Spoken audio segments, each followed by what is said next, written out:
And these are a series of webinars where we invite experts from around the world, from different topics, to share best practices, to share insights, especially for three topics, which are lean, innovation, and digital transformation. So our mission is to help organizations learn, innovate, and share. And particularly today, I'm super excited because this is the very first time that we have Goodyear team with us. Sharing this case, it took several months. So LAA team went all the way to Luxembourg to visit and interview and get to know Goodyear. We met in person Norbert, and they have this very, very robust and rich Lean certification program to all their different employees. So this is a very interesting session and training that they have developed, because it is not only about tools, the typical Lean tools, it's also about a mindset, growth mindset. I learned many things that I didn't know, and I learned actually in Goodyear. So they have this very strong Lean certification program as one of the highlights to train and transform their company. And also they have these different, let's say, soft and hard skills that they are very interested to transmit to their teams and employees. The next one that I believe personally it's very, very important and very strong in Goodyear is the innovation process. So they have a very simple, but very strong and very clear innovation process to which their employees are aligned and they follow. And they have also a very strong A3 thinking approach to help their employees continuously improve and problem solve their processes. So that's another practice. Then after we have observed, and you can see here, and Danny will share to us later, this is actually a photo from Goodyear, how they organize their projects, how they communicate, how they manage their projects in an efficient way with visual communication, daily stand-up meetings, and never forgetting to listen the voice of the customer. So the last one of this I think I have in my mind, because I was reviewing the case for this presentation, and one particular element that we found out with the case doing the research with Goodyear was they are very open. So the open innovation, they have projects, they work with other organizations, they are very keen to learn and exchange knowledge. So it's a pleasure for me to introduce Goodyear's team. So we have Jean-Claude Kin. He was the president of Goodyear in Europe, Middle East, and Africa, among many other amazing roles he had in Goodyear. Norbert Majerus, he was the Lean champion, building up this program, building up this culture. So definitely, and that last but not least, Danny Asaker, who's still an employee in Goodyear in Luxembourg, leading with optimization processes, Lean, and everything that has to do with innovation and continuous improvement. Well, thank you, Mirna, for this opportunity to talk about the Lean adventure at Goodyear. I'm really very happy to have that opportunity, and Lean was actually an adventure and is an adventure at Goodyear. I always considered it the most exciting of the projects that I have done at Goodyear. I mean, I was always looking forward to meetings on Lean and meet the people, talk about Lean. So why did we do Lean at Goodyear? So most of what I have done in Lean, that was actually the title you said, President Goodyear Europe, Middle East and Africa. That was my last job at Goodyear before retiring. But most of it I was first as the General Director of the Technical Center in Akron, Ohio. That is where Goodyear is headquartered. And then also as the Chief Technical Officer of Goodyear. That is really where I had the biggest involvement with Lean. Now, why did we do it? When I started at my job of being the Technical Director of the Technical Center, the Director of the Technical Center in Akron, Ohio, well, the feedback I got as soon as I started was that our products were late. Terribly late. I mean, horribly late. There are no adjectives that are too strong to qualify the situation, and that feedback I got it from the executives in Akron, Ohio, including the chairman and CEO, who told me what a poor job my new organization was doing. When you get that feedback you know something is wrong and you better do something about it. And also, just to be sure, that's also what the customers were saying. So there was the universal, consistent feedback that our products were hopelessly late and that it was totally unacceptable. Show me the KPIs, the metrics, and they showed me great metrics. I mean, we were always on time, 96, 97, 98, 99, depending on the category of products. So how should I understand that? I mean, everyone is telling me on one side that it's horribly late, and on the other hand, we have absolutely fantastic metrics, and digging in a little into the metrics, how they were established, and that was a good exercise. You should always understand in detail how metrics are calculated. Well, it was easy to understand the discrepancy between the qualitative feedback and from the business and the customers. We were getting too many projects from the business anyhow. It's impossible to be on time. We are completely overloaded. So that was the moral rationalization of calculating the indicators in such a strange way.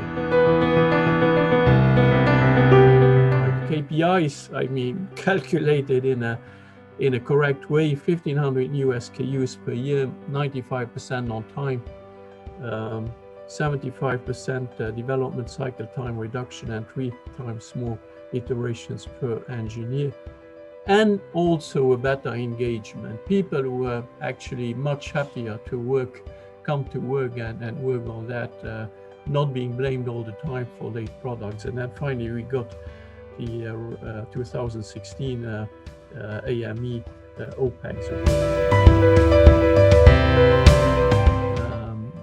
Surfaces, that is when someone was actually working on the project. So when the project was moving forward, and the white areas, that is when nobody was working on the project. So as you can see, most of the time nobody's working on the project and the project is just waiting.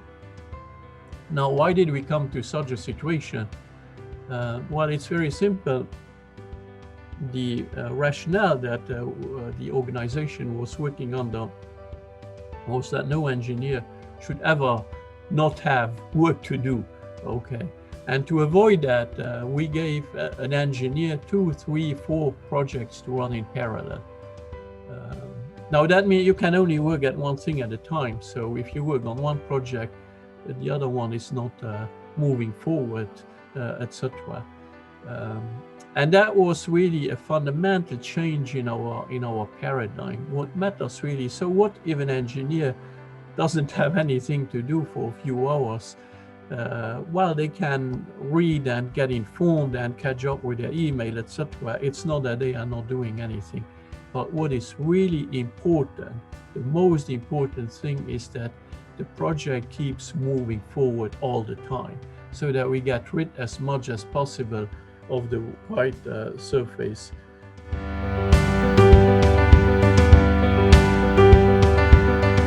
But I was surprised how well and effective it was to separate the functions from project management, training material, and all those things.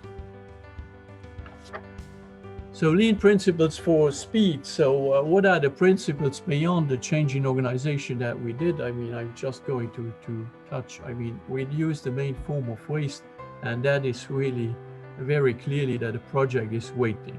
Nobody's working on a project. Create flow. The project has to move through the organization all the time.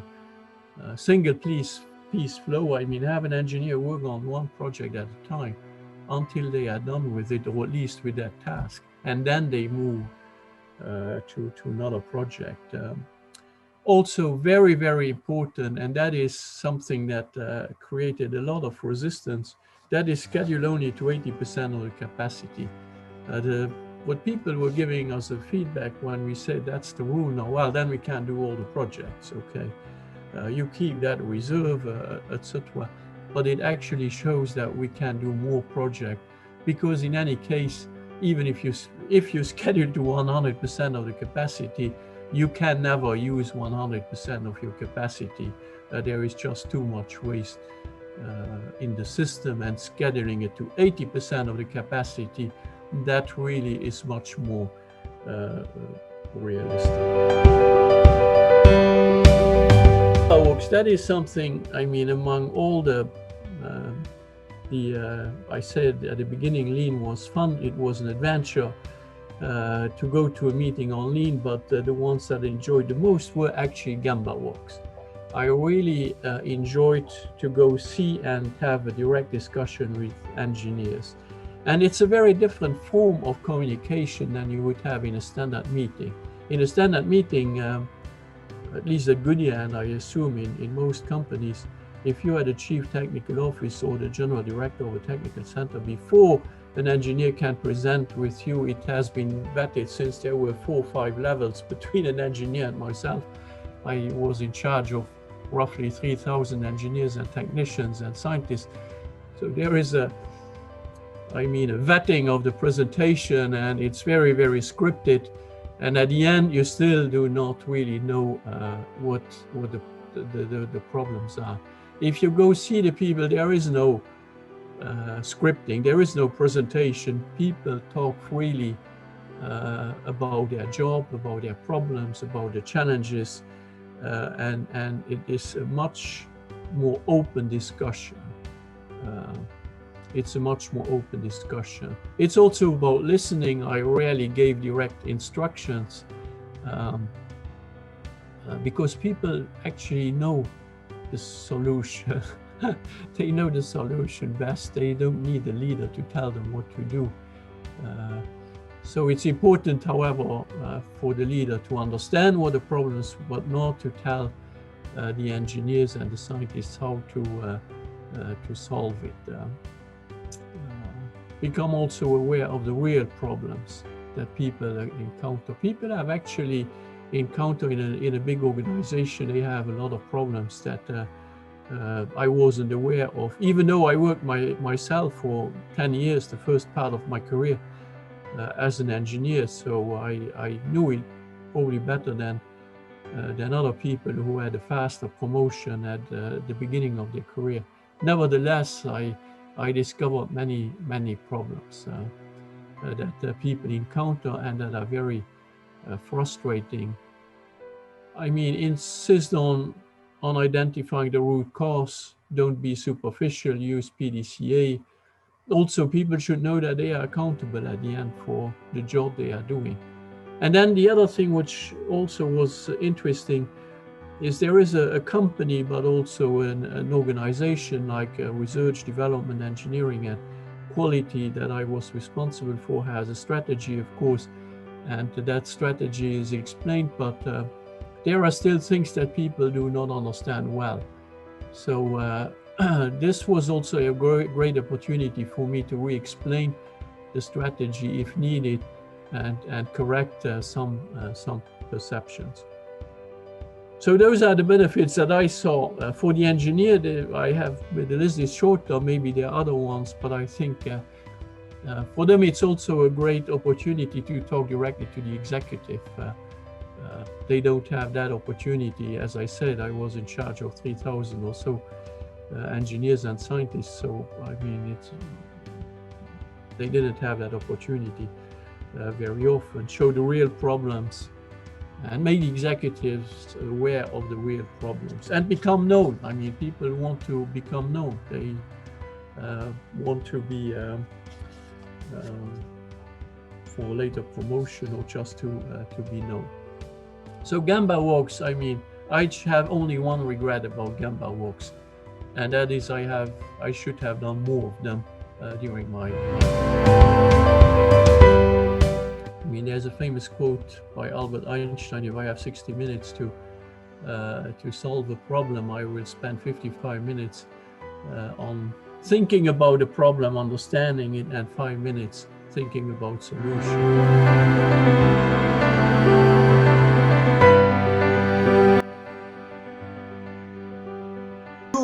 If you put lean in manufacturing or materials or even transportation, warehousing, you get a lot of direct cost savings. But R&D is, 5% in average of the cost to a company. If you take 10% cost out of R&D, well, you can notice it, but you have to really look hard to even notice it. So why do you do lean in R&D? Well, you do it to make R&D better, in what R&D can do for the business. And that's where you get your biggest gains. It's something that Toyota had said a long time. 95% of all the decisions that make money for a car are made in R&D. And we applied lean to that kind of thinking. How can we use these principles to better support the business and to better support the company and to help the rest of the organization accomplish their goals, which often is. This was a big problem for us. I actually was taught, don't worry about if anybody can sell this thing. Don't worry about if anybody can manufacture it. That's not our job. You develop it, no strings, no limits. And then we threw it over to manufacturing, and guess what? A few months later, they threw it back because they couldn't make it. Now we redesigned it. And then we threw it over the wall again. And that's not the way to do product development. The next slide, Jean-Claude, that shows innovation is only successful in this red area. You can have the greatest idea, but you also have to be able to sell it, and you have to be able to make that product. At the end of the day, you are in the red environment. At Goodyear, we did the tire, and then the first thing that happened after it launched, now we have to reduce the cost. Okay, now we start over. Now we reduce the cost. And then, now we have to move it to another plant, and they can't make it anymore. And then sales and marketing said, look, we had to reduce the price because we can't sell this thing. And so over 3-4 years, we actually made it into this red area. But the idea is, why not start there and talk to the manufacturing people? When we start the design, we have all the degrees of freedom. We can actually make it so it can be sold. We can actually design it so it can be manufactured efficiently. We may have to do a few compromises, okay, but those compromises, you make them when you design the product, not when the product has been launched. Very important thing, took us a long time to understand, but we finally got it. Why do you want to start as late as possible? Well, the main reason is the later you start, the more you know. And it's not only technical learning, but in our case, it was most of the time, the later we started, the more marketing knew, the more the customer knew. And a case that I like to give here, we had developed a tire for a major customer, and all of a sudden, a year into the program, the customer changed the size. And they came back to Goodyear and said, okay, we screwed up, we changed the size. We pay you back for all the money you have spent on this project. And we told the customer, well, thanks for the offer, but we haven't spent any money yet. We could accommodate that change. We could accommodate all customer change. We could accommodate the changes in the market. We could accommodate the changes of our marketing organization, you name it. And what really blew my mind on this one, we were always complaining about all these changes that we had to make. We worked on the project and now they changed their mind. Now they have different sizes, now they have different targets, and so on and so on and so on. And ever since we did this, there was virtually no change anymore. Because first of all, they all know that we do it fast, and they knew when we started, it was too late to change, but we could accommodate all the changes that happened all the way up to this point. And this visual planning that we did, if you ever went in there, every tag, the due dates had changed 5, 6, 7 times sometimes. And that's okay, why not? We could accommodate it. We haven't started the work, so let them change it. And as I said, engineering changes have virtually dropped to zero after we implemented the late start. But we had our own way of managing the knowledge, and at Goodyear it was excellent. The way we already had done it, and I went on record many times and I said, if Michael Kennedy or Alan Ward had come to Goodyear, they may have written it differently. Well, we weren't as famous as Toyota, but the Goodyear, this is a trade-off curve. We knew this probably when I started to work at Goodyear. In this case, it is wet traction versus rolling resistance. The better you are for rolling resistance for fuel economy, the worse you are for wet traction, or the other way around. There are laws, and I mean, there is actually, there maybe even fundamental knowledge. I bet you can read this in many places. There's fundamental knowledge on this subject, but this has all the Goodyear tires in the different sectors, and the data point plotted there. We knew all this stuff. We had these curves for all kind of different things. And but then Goodyear got into finite element modeling, and all this learning was used for the finite element models. And at the end, Goodyear spent a lot of time and effort to probably get one of the best finite element model technology in the whole industry. And why would I change this? Would I change this because Toyota does not do it this way? This was a great way of managing the knowledge. It was a hard sell, but we kept it. And I'm happy we kept it. I'm still convinced we had a system that was just as good. My biggest learning was about people. I thought you implement principles, and then at the end, when you're done with that, you go and talk to the people and get them engaged and try to get them apply those principles. Well, that was wrong. If I would do it again, we learned it about halfway through, by the way. The people have to engage from day one. The role of R&D, I said, don't do it to save costs. Do it to do a better job, to help the rest of the organization. Fast is better than slow. Get the organization right. And I read Womack's book long after we reorganized at Goodyear, and I read in there, do get the organizational stuff out of the way first. Don't reorganize in the middle of your initiative. People will take it the wrong way. Visual management, very important. I don't think we had a slide today, but those who have been at Goodyear know that all projects are scheduled with sticky notes on a wall. Strategic alignment and strategy deployment, very important. Jean-Claude mentioned that he helped everybody understand how their work relates to the company strategy. Knowledge management, I give you my couple minutes on that. Respect for people, and then of course, as you may have guessed, at Goodyear, the lean R&D had a big impact on everything else. It wasn't the only thing that helped the company make money, but it certainly helped. So that's our story. Where it is not getting easier, it's getting even more complex. We are close to 1,600 to 2,100 new products per year. Not to forget also that the technology is also using the same resources as you know. OEMs, BMWs, the Porsche and other OEMs are getting more and more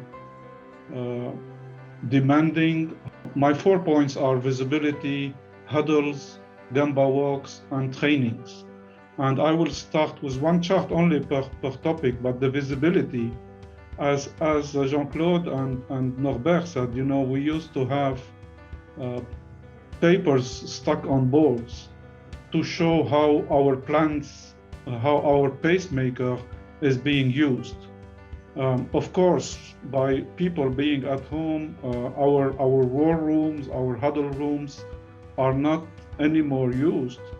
But fortunately, we moved to what we call electronic boards. And now everybody can see how the pacemaker is used on the laptop or on the TV screens. You know, this is where we apply the 80% usage principle and how we accept or we do not accept to start working on a project. So very important that our visibility tools have been automatized and are accessible from anywhere in the world. Weekly meetings like this, you imagine today, those are not possible anymore. Even with masks, this is not acceptable. So what we had to do here is to be sure that the IT tools can, you know, we work with Teams from Microsoft. I see here we work with Zoom, but those are very important that they are stable. We improved all our, you know, the microphones and video tools and stuff so that we can do those kind of huddles even remotely. On the Gamba walks, this is unfortunately the most difficult principle to keep by this time of COVID. But still we do it. What I did do is to reduce the number of participants to the Gamba walk. This does not make the Gamba walk less of an interest. On the contrary, it gives maybe more time to listen, more time to ask the right questions, to show respect to the people. We have a full portfolio starting from a Lean 101 to Lean 401. So those are important, and we had to transform the full portfolio. As you see, we have many trainings. We have to transform them into remote trainings. It's not so easy when you teach an A3 class and you have to be doing a coaching session, observation session where the sponsor is interacting with the A3 owner. Doing this remotely requires re-engineering of the training itself.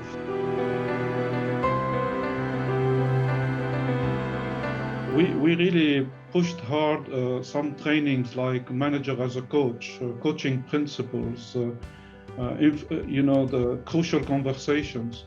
So we use the GROW model to listen, you know, and we don't want to impose a solution on the associate. As Jean-Claude said, the associate knows better than his leader.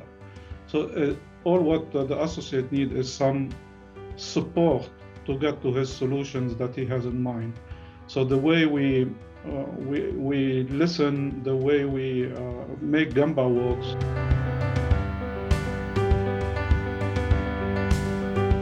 When an employee joins us, we first have to design a coach, to nominate a coach for this person, and we have a process about what the person needs to get as first trainings and first on-the-job training into the work. And there is a skill gap matrix for the position this person is gonna be doing, and we train the person toward filling the skills for this position.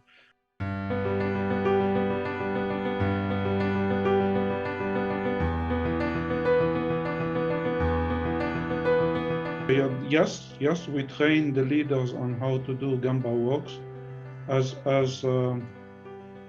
Norbert said, it's also part of the Lean 401. It is part of the A3 training, because once you want to go to the root cause analysis in section in the A3, you need to do Gamba. You cannot avoid it. And we have a list of do's or don'ts, and we have also a list of what to prepare before you go to the Gamba. And also, as I said,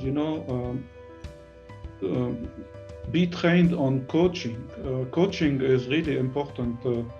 What are the open questions that you ask during a Gamba? How do you get the person to tell you about the reality about his problem? It's all documented, and we train the leaders as well as the associates.